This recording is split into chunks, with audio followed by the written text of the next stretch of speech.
Hello friends, I am दीपक। दोस्तों, आज का हमारा टॉपिक है द्विघात समीकरण के कुछ ऑब्जेक्टिव सवाल है। दोस्तों, यहाँ पर हम ऑब्जेक्टिव सवाल को पढ़ेंगे जो कि बोर्ड एग्जाम के लिए बहुत ही उपयोगी है। दोस्तों, आज जो भी हम ऑब्जेक्टिव पढ़ेंगे वो बहुत महत्वपूर्ण यानी कि वीवीआईपी ऑब्जेक्टिव है और यह एग्जाम से रिलेटेड है। दोस्तों, तो आइए हम इन सवालों को सॉल्व करते हैं और आप इन सवालों को बहुत गौर से पढ़ेंगे और इसको समझेंगे। यहाँ पर हम केवल इसको पढ़कर और नंबर नहीं बताएंगे सी से या बी से ही। दोस्तों, यहाँ पर दोस्तों आप जानने वाले हैं कि यदि हम बता रहे 5 ऑप्शन सही है तो 5 या कैसे सही, इसको भी हम सॉल्व करेंगे। दोस्तों, यानी कि ऑब्जेक्टिव को भी सॉल्व करके हम आंसर बताने वाले हैं। दोस्तों, ताकि आप एक बार समझ जाए तो आपको दिमाग में उसका प्रतिबिंब बन जाए और आपको हमेशा याद रहे। दोस्तों, और इसको बार बार प्रैक्टिस करने से आपको याद हो जाएगा दोस्तों ऑब्जेक्टिव।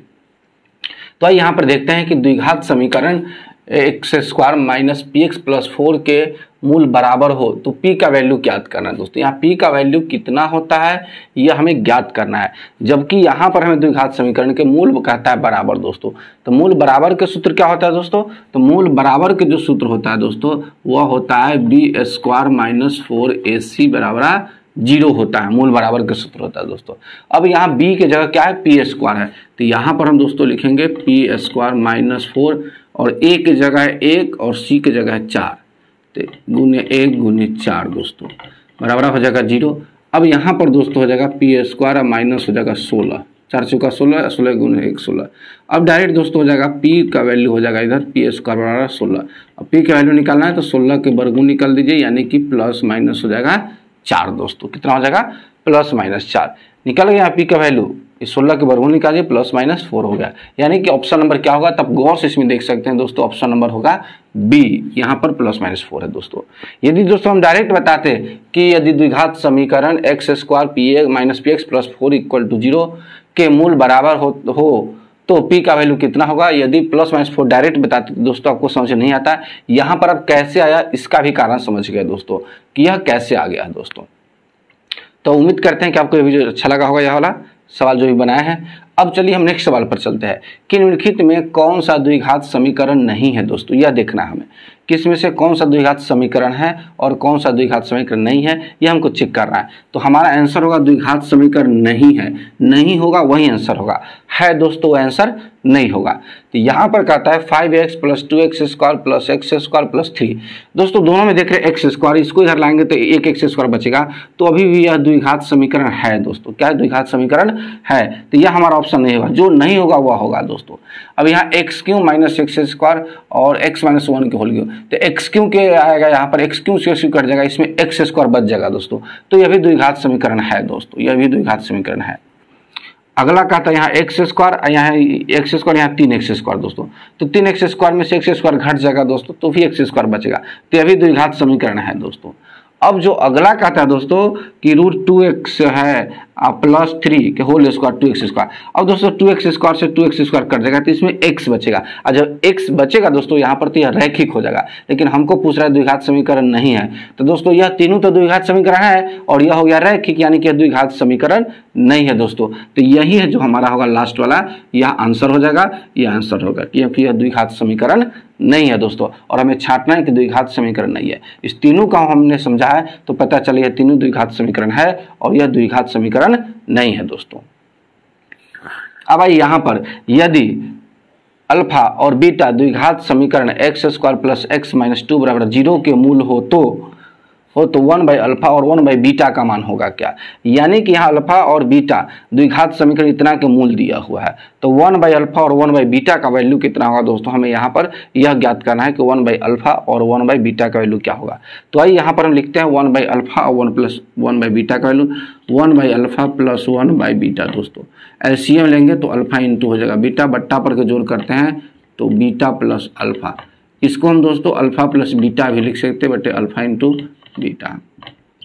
अब दोस्तों क्या होता है? अल्फा प्लस बीटा का वैल्यू क्या होता है? यानी कि शून्यकों का योगफल के सूत्र होता है -b/a। तो यहाँ लिखेंगे -b/a। अल्फा इंटू बीटा का वैल्यू क्या होता है? c/a बराबर।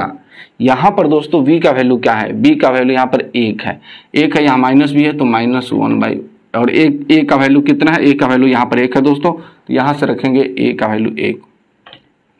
अब दोस्तों c का वैल्यू इसमें कितना है? -2। यहाँ पर देख रहे हैं c का वैल्यू कितना? -2 है, तो c यहाँ पर लिखेंगे -2 बटे a का वैल्यू, तो a का वैल्यू यहाँ पर x² गुणांक 1 है, तो दोस्तों 1 हो जाएगा। अब जो ऊपर माइनस 1 में 1 से भाग देंगे 1 और 2 में 1 से भाग देंगे 2, यानी कि 1/2 जो आया यह इसका आंसर होगा दोस्तों। तब इसमें ढूंढ सकते हैं 1/अल्फा और 1/बीटा प्लस का मान होगा क्या 1/2, जो कि ऑप्शन नंबर ए है दोस्तों, ऑप्शन नंबर ए है दोस्तों। तो बहुत ही आसानी से दोस्तों हम इस सवाल को भी समझ गए। अब जो हमारा है यहाँ पर चौथा सवाल है दोस्तों। चौथा सवाल है, यदि द्विघात समीकरण bx² plus ax plus c बराबर 0 के मूल समान है तो कौन होगा इसमें, यानी कि मूल समान है, यहाँ पर यह दिया हुआ है समीकरण, इससे मूल समान है तो हमको निकालना है दोस्तों। तो दोस्तों मूल समान होता है तो उसका सूत्र होता है क्या, b² - 4ac। क्या होता है, b² - 4ac बराबर 0 दोस्तों। तो आइए यहाँ पर b के जगह क्या है दोस्तों, x का गुणांक होता है b, तो b के जगह a है दोस्तों, तो यहाँ लिखे हम a² - 4 इंटू a के जगह क्या लिखा है यहाँ पर उल्टा है दोस्तों, b है, तो यहाँ लिखेंगे गुने b गुने c के जगह दोस्तों यहाँ पर c है तो लिखेंगे हम c यहाँ पर बराबर 0, यानी कि a² - 4bc बराबर 0 दोस्तों। अब देखिए इसमें a² - 4bc बराबर 0 कहाँ है दोस्तों, वही इसका आंसर होगा। यहाँ b² है, यहाँ a² है, 4ac है, लेकिन यहाँ 4bc है दोस्तों, ac² नहीं होगा, a² - 4bc दोस्तों मिल रहा है, a² - 4bc, यही दोस्तों ऑप्शन नंबर डी सही हो जाएगा, a² - 4bc दोस्तों। तो दोस्तों बहुत आसान था यह सवाल, इसको हम समझ गए हैं। आइए हम अब कुछ और प्रश्नों को भी समझे दोस्तों, इसमें कहीं से कोई दिक्कत नहीं होगा, यदि दिक्कत होगा तो आप कमेंट के माध्यम से बता सकते हैं। यहाँ पर बहुत ही अच्छी तरीके से लिख के दोस्तों, और इसको हम व्याख्याकरण एक्सप्लेनेशन के साथ बना रहे हैं दोस्तों, ताकि आपको समझ में आ जाए दोस्तों। तो आइए कुछ और प्रश्नों को हम देखते हैं दोस्तों। तो दोस्तों अब हम प्रारंभ करने वाले हैं प्रश्न संख्या 5 से, जो कि कहता है किसी द्विघात समीकरण के विवेचक का मान 0 से बड़ा होने पर दोनों मूल होगा कैसा। दोस्तों कहता है यदि कोई विवेचक है, विवेक्तर है, यानी कि डिस्क्रिमिनेंट है, उसका मान जो कहता है कि 0 से बड़ा होने पर यानी कि मूल डैश होंगे, यानी कि विवेचक का मान 0 से बड़ा होगा तो मूल कैसा होगा दोस्तों। यानी कि विवेचक यहाँ पर d है और इसका मान 0 से बड़ा है, तो दोस्तों आप जानते हैं कि विवेचक का मान 0 के बराबर होता है तो मूल वास्तविक और समान होते हैं, विवेचक का मान 0 से छोटा होता है तो मूल वास्तविक नहीं होते हैं, और विवेचक का मान 0 से बड़ा होता है तो मूल वास्तविक और असमान होते हैं दोस्तों। तो यहाँ पर दोस्तों मूल वास्तविक और असमान ढूंढना होने दोस्तों, वास्तविक और भिन्न, यानी कि वास्तविक और समान दोस्तों यहीं पर हो जाएगा। यह वास्तविक और समान नहीं होगा क्योंकि 0 के बराबर नहीं, अवास्तविक होगा ही नहीं और अवास्तविक होगा ही नहीं दोस्तों यहाँ पर। तो पहला ही ऑप्शन हो जाएगा, वास्तविक और असमान को भिन्न दिया है यहाँ पर दोस्तों, असमान न लेकर क्या दिया है, भिन्न दिया है, तो पहला ही ऑप्शन सही हो जाएगा दोस्तों यहाँ पर, कि जब कभी भी यानी कि डिस्क्रिमिनेंट या विवेचक का मान 0 से बड़ा हो तो मूल वास्तविक और असमान लिखेंगे या भिन्न लिखेंगे दोस्तों, यह हो जाएगा। अब दोस्तों हमारे यहाँ पर है छठा प्रश्न कि द्विघात समीकरण x² plus bx plus c बराबर 0 के मूल बराबर हो तो, बराबर 0 के मूल बराबर होगा तो क्या होगा दोस्तों। यहाँ पर द्विघात समीकरण x² plus bx plus c के मूल बराबर हो तो क्या होगा, यानी कि मूल बराबर है, यानी कि मूल यहाँ कह रहा है कि d बराबर 0 के समान है तो मूल क्या होगा दोस्तों। तो d के मान होता है b² - 4ac दोस्तों, तो यहाँ पर लिखेंगे b² - 4ac बराबर 0, तब क्या हो जाएगा b² बराबर 4ac दोस्तों। यहाँ पर देख लीजिए b² बराबर 4ac। अब दोस्तों यहाँ पर देखिए b² कहता है 4ac से छोटा है, b² है यानी कि 4ac से बड़ा है, इसमें b² छोटा है, यहाँ c² है, तो यहाँ पर दोस्तों देखिए b² बराबर 4ac जो कि इससे मिलता है दोस्तों, इसलिए ऑप्शन नंबर डी हो जाएगा सही दोस्तों।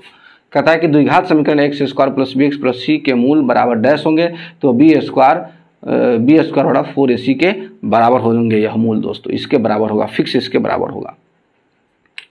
अब दोस्तों यानी कि 7वां जो सवाल है, द्विघात समीकरण x² plus bx plus c बराबर 0 के लिए इतना हो तो डैश होगा, मूल डैश होगा दोस्तों, यह देख रहा है, यानी कि यह इतना है तो इसका कहने के मतलब इसको हम इधर लाएंगे तो हो जाएगा b² - 4ac 0 से छोटा है दोस्तों। यहाँ पर देख रहे हैं कि हम 4ac को इधर ले आए तो माइनस b² - 4ac जो कि यह विवेचक है, डिस्क्रिमिनेंट है, और इसका वैल्यू कहता है 0 से छोटा है। जब 0 से छोटा होगा तो मूल वास्तविक ही नहीं होगा, मूल वास्तविक ही नहीं होगा, क्योंकि 3 ठो कंडीशन होता है। 0 से बड़ा होगा तो मूल वास्तविक और असमान होगा, 0 के बराबर होगा तो मूल वास्तविक और समान होगा, और 0 से छोटा आता है, यहाँ पर छोटा है तो मूल वास्तविक नहीं होगा दोस्तों। तो यहाँ पर देखते हैं वास्तविक और असमान, तो नहीं दोस्तों, ये बड़ा होगा तब वास्तविक और समान, ये 0 के बराबर आएगा तब।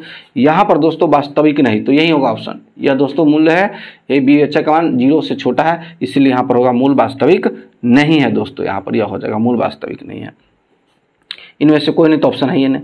8वां दोस्तों, द्विघात समीकरण x² plus bx plus c के मूल वास्तविक एवं समान हो तो मूल डैश होंगे दोस्तों आपको यह सूत्र पर आधारित है कि इसका मूल क्या होगा यदि विवेचक या विवेकतर 0 के बराबर हो दोस्तों। तो आप जानते हैं कि सूत्र होता है x बराबर -b/2a और यहाँ प्लस माइनस √b² - 4ac दोस्तों।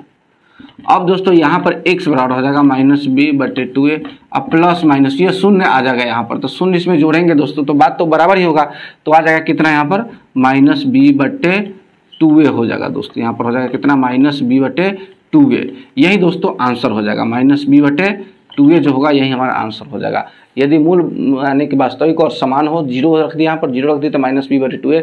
अब दोस्तों इसमें आप ढूंढिए -b/2a कहाँ ऑप्शन है दोस्तों, वही हमारा आंसर होगा दोस्तों यहाँ पर। तो यहाँ पर देख रहे हैं यानी कि b/2a है, c/a है, -b/2a है, जो कि दोस्तों इससे यहाँ पर मिलता है, यही आंसर हो जाएगा -b/2a, जो कि ऑप्शन नंबर हो जाएगा सी दोस्तों। यह नहीं होगा, -2b/a है दोस्तों, तो यह हो जाएगा -b/2a दोस्तों।